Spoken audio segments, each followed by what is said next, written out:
नमस्कार। मनुस्मृति एपिसोड 51 अध्याय 11 धर्म भिक्षुक। संतान के लिए विवाह करने वाला, यज्ञ करने की इच्छा वाला, मार्ग चलने वाला, यज्ञ में सर्वोच्च दक्षिणा देने वाला, गुरु, माता और पिता के लिए धन का अर्थी, विद्यार्थी और रोगी, इन 9 स्नातक ब्राह्मणों को धर्म भिक्षुक जानना चाहिए।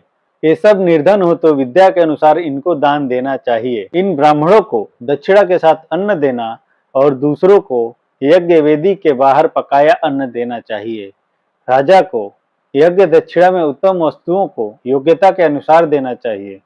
जो विवाहित पुरुष भीख मांगकर दूसरा विवाह करता है उसको रतिमात्र फल है और उसकी संतान द्रव्य देने वाले की होती है। जो लोग विरक्त वेदज्ञ ब्राह्मणों को यथाशक्ति दक्षिणा देते हैं वह स्वर्गगामी होते हैं। जिसके पास कुटुंबियों के निर्वाहार्थ 3 साल तक का अथवा अधिक अन्न हो वह सोमयाग करने योग्य होता है। इससे कम द्रव्य होने पर जो द्विज सोमयाग करता है उसका पहला सोमयज्ञ भी नहीं पूरा पड़ता है, इसलिए दूसरा सोमयज्ञ कभी नहीं करना चाहिए। जो कुटुंब को दुखी होते दूसरों को धन देता है वह पहले तो अच्छा लगता है परंतु परिणाम में विष के स्वाद सा भयानक मालूम होता है। वह केवल धर्म का झूठा रूप है। कुटुंबियों को दुख देकर जो पुरुष परलोक के लिए दान आदि करता है वह लोक परलोक में उत्तरोत्तर दुख देने वाला है। धार्मिक राजा के होते हुए क्षत्रिय आदि यजमानों का विशेष करके ब्राह्मण का यज्ञ किसी प्रसंग से रुका हो तो धनी वैश्य से जो सोम यज्ञ से रहित हो उसके धन से मदद ले लेनी चाहिए। यज्ञ में 2 अथवा 3 अंग अधूरे हो और वैश्य से उतना धन न मिले तो शूद्र के घर से यथा इच्छा धन ले लेना चाहिए, क्योंकि शूद्र का यज्ञ से कोई संबंध नहीं होता।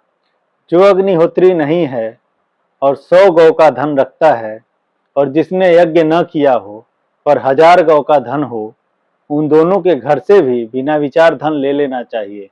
जो ब्राह्मण नित्य दान लेता हो पर दान देता न हो वह भी यज्ञार्थ धन दे तो ले लेना चाहिए। इस कर्म से उसका यश और धर्म बढ़ता है।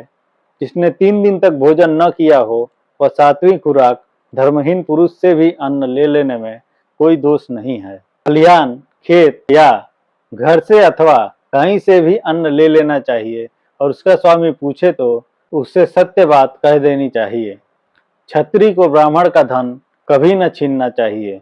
यदि निर्वाह न हो सके तो क्षुधित क्षत्रिय को निष्क्रिय और दस्यु का लेना योग्य है। जो पुरुष साधुओं से धन लेकर धर्म आचारी सत्पुरुषों को देता है वह अपने को नौका बनाकर उन दोनों को तार देता है।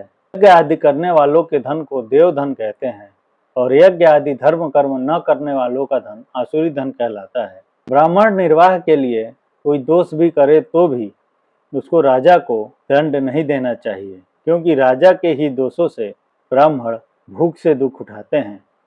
ब्राह्मण के परिवार, विद्या, शील आदि को जानकर राजा धर्मार्थ जीविका का प्रबंध कर देना चाहिए और चोर इत्यादि दुष्टों से रक्षा करनी चाहिए, क्योंकि उसके धर्म का 6ठा भाग राजा पाता है। ब्राह्मण यज्ञ के लिए शूद्र से धन कभी नहीं मांगना चाहिए, क्योंकि शूद्र भिक्षा से यज्ञ करने वाला मरकर चंडाल होता है। जो ब्राह्मण यज्ञ के लिए धन मांगकर यज्ञ में नहीं लगाता वह मरकर 100 वर्ष भास अथवा कौवा की योनि में जन्म लेता है।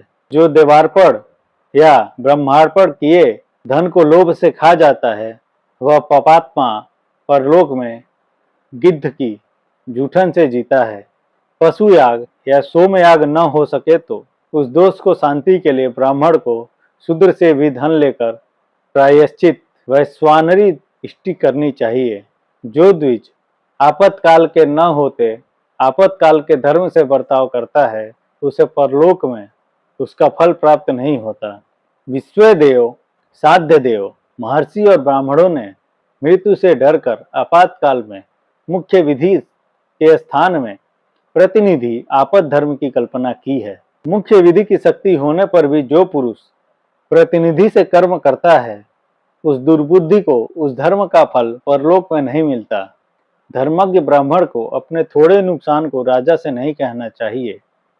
उन अपकारियों को अपने सामर्थ्य से ही दंड देना चाहिए। तप शक्ति और राज शक्ति में अपनी तप शक्ति अधिक प्रभावशाली है।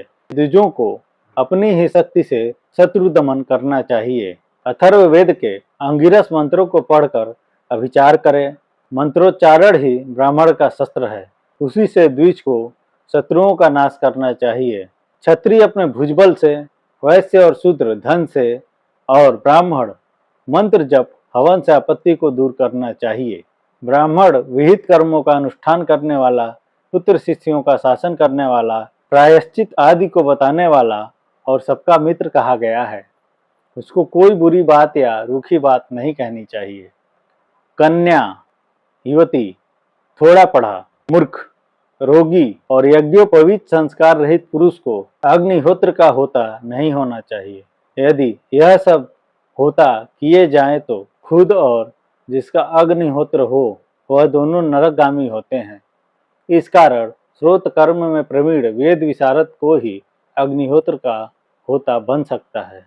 जो ब्राह्मण वैभव होने पर अग्न्याधान स्वीकार करके प्रजापति देवता वाले अश्व और अग्न्याधान का दान नहीं करता, वह ब्राह्मण अनाहित अग्नि हो जाता है, अर्थात उसको आधान का फल प्राप्त नहीं होता।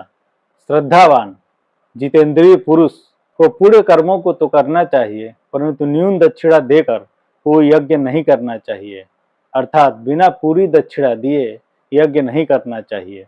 कर्म दक्षिणा देकर यज्ञ कराने से यज्ञ इंद्रियां, यश, स्वर्ग, आयु, कीर्ति, प्रजा और पशुओं का नाश करती है। इस कारण थोड़े धन वाला यज्ञ नहीं करना चाहिए। अग्निहोत्री ब्राह्मण यदि जानबूझकर दोनों काल हवन न करे तो 1 मास चंद्रायण व्रत करना चाहिए, क्योंकि अग्निहोत्र का होम लोप करना पुत्र हत्या के समान पाप है। जो ब्राह्मण शूद्र से धन लेकर अग्निहोत्र की उपासना करते हैं वे शूद्र ऋत्विज हैं और वेद पाठियों में निंदित होते हैं। शूद्र धन से अग्नि उपासना करने वाले मूर्ख वालों के मस्तक पर धनदाता शूद्र पैर रखकर परलोक में संकटों को तर जाता है। शास्त्रोक्त कर्मों को न करने और दूषित कर्मों को करने से और विषयों में आसक्ति से मनुष्य प्रायश्चित लायक होता है। अनजान में पाप करने पर विद्वानों ने प्रायश्चित कहा है, तो यति प्रमाण से जानकर पाप करने पर प्रायश्चित का विधान कहते हैं। ज्ञान से किया पाप वेदाभ्यास से शुद्ध होता है और ज्ञान से किया पाप विविध प्रायश्चितों से शुद्ध होता है। मित्रों, वीडियो को लाइक करिए, चैनल को सब्सक्राइब करिए और वीडियो को अपने हिंदू स्वजनों में ज़्यादा से ज़्यादा शेयर करिए। धन्यवाद। मिलते हैं अगले एपिसोड में। जय हिंद, जय श्री कृष्ण।